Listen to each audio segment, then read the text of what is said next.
Well, hi. Thanks for joining me for the day-to-day devotions. You know, when Mark first started this, that first week he was in Psalm 63, and one of the things he asked us to do was to memorize part of that psalm. One of the verses I memorized was Psalm 63:8, and it says, "My soul clings to you. Your right hand upholds me."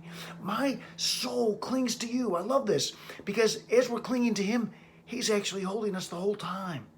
And when I think of clinging and holding tight, I often think of magnets. I've got some magnets here, ring magnets. And one of the things that, they do obviously is grip tight to each other, but that's not the only thing that magnets do. Magnets also can repel. And let's just put these on here. Yeah, magnets repel each other. Now, how magnets work like that, I don't really know. You could probably ask Nathan Palisi, and I'm sure he could explain that to you.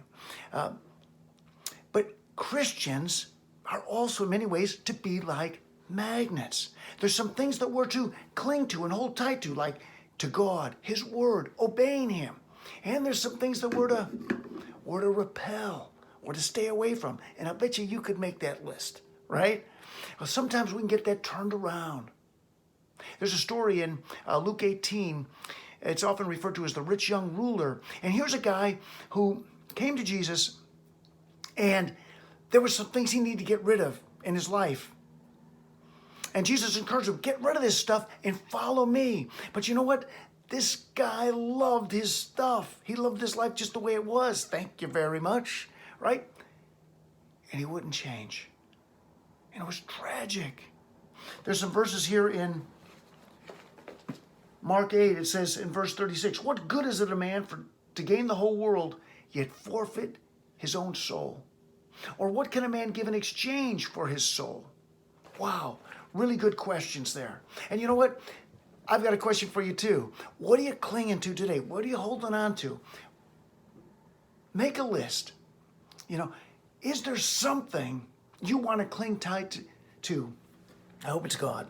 All right? Something you want to cling tighter to? And is there something that you need to start repelling, you need to stay away from? Add that to your list today as well and work on that. And then maybe some scripture verses to look at.